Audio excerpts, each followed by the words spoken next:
Hi ಸ್ನೇಹಿತರೆ, ಎಲ್ಲರಿಗೂ ನಮಸ್ಕಾರ. ನಾನು ನಿಮ್ಮ ಪ್ರೀತಿಯ ನಂದಿನಿ ಮಲೆನಾಡ ಮಲ್ಲಿಗೆ ಅಡುಗೆ ಚಾನಲ್ನಿಂದ.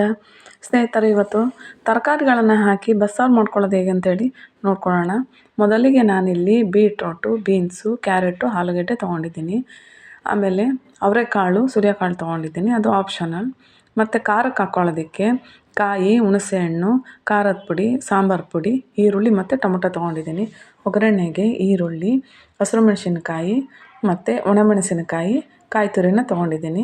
ಈಗ ನಾವು ಖಾರಕ್ಕೆ ಹರ್ಕೊಳ್ಳೋದಕ್ಕೆ ಅಂತ ಏನು ತೊಗೊಂಡಿದ್ವೋ ಎಲ್ಲ ಹಾಕ್ಕೊಂಡು ನಾವು ಅದನ್ನು ಮಿಕ್ಸಿ ಮಾಡ್ಕೊಳ್ಳೋಣ.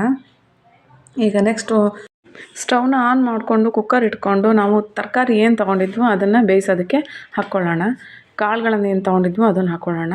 ನಾನೊಂದು ಬೌಲಲ್ಲಿ ತೊಗರಿಬೇಳೆನ ನೆನೆಸಿಟ್ಕೊಂಡಿದ್ದೆ, ಅದೇ ತೊಳೆದಿಟ್ಕೊಂಡಿದ್ದೆ ಅಷ್ಟೇ, ನೆನೆಸಿಲ್ಲ, ತೊಳೆದಿಟ್ಕೊಂಡಿದ್ದೆ. ಅದನ್ನು ಹಾಕ್ಕೊಂಡು ನೀರು ಹಾಕ್ಕೊಳ್ಳೋಣ.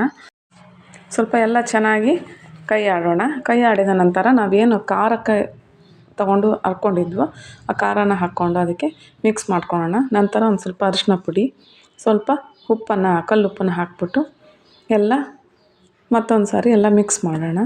ಮಿಕ್ಸ್ ಮಾಡಿದ ನಂತರ ವಿಷಲ್ನ ಕೂಗ್ಸೋದಕ್ಕೆ ಒಂದು ವಿಷಲ್ ಆದರೆ ಸಾಕು.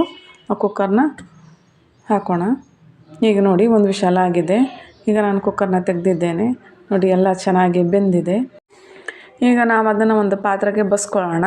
ತರಕಾರಿ ಸಾಂಬಾರು ಮಾತ್ರ ಕೆಳಗಡೆ ಹೋಗಬೇಕು, ಮೇಲ್ಗಡೆ ತರಕಾರಿ ಎಲ್ಲ ನಾವೇನು ಇದು ಮಾಡ್ಕೊಂಡಿದ್ವಿ ಅದೆಲ್ಲ ಮೇಲ್ಗಡೆನೇ ಇರಬೇಕು. ಈಗ ಒಂದು ಬಾಣಲೆ ಇಟ್ಕೊಂಡು ಸ್ವಲ್ಪ ಎಣ್ಣೆ ಹಾಕ್ಕೊಳ್ಳೋಣ. ಎಣ್ಣೆ ಹಾಕ್ಕೊಂಡು ಸ್ವಲ್ಪ ಸಾಸಿವೆ ಹಾಕ್ಕೊಳ್ಳೋಣ. ನಂತರ ಕರಿಬೇವಿನ ಸೊಪ್ಪು, ಆಮೇಲೆ ಒಣಮೆಣಸಿನ್ಕಾಯಿ, ಹಸಿರು ಮೆಣಸಿನ್ಕಾಯಿ ಒಗ್ಗರಣೆಗೆ ಅಂತ ಏನು ತೊಗೊಂಡಿದ್ವಿ ಅದನ್ನು ಹಾಕ್ಕೊಳ್ಳೋಣ. ಈರುಳ್ಳಿ ಹಾಕ್ಕೊಳ್ಳೋಣ. ಚೆನ್ನಾಗಿ ಒಂದು ಸ್ವಲ್ಪ ಕಂದಲಿ. ಅಷ್ಟೊತ್ತಿಗೆ ಅಲ್ಲಿ ಪಕ್ಕದಲ್ಲಿ ಸ್ಟವ್ ಆನ್ ಮಾಡಿಕೊಂಡು ಆ ಸಾಂಬಾರು ಏನು ಬಸ್ಕೊಂಡಿದ್ವಿ ನಾವು ಅದನ್ನು ಸ್ಟವ್ ಮೇಲೆ ಇಟ್ಕೊಳ್ಳೋಣ. ನೋಡಿ, ಈಗ ಚೆನ್ನಾಗಿ ಇದು ಕಂದುತ್ತಾ ಇದೆ.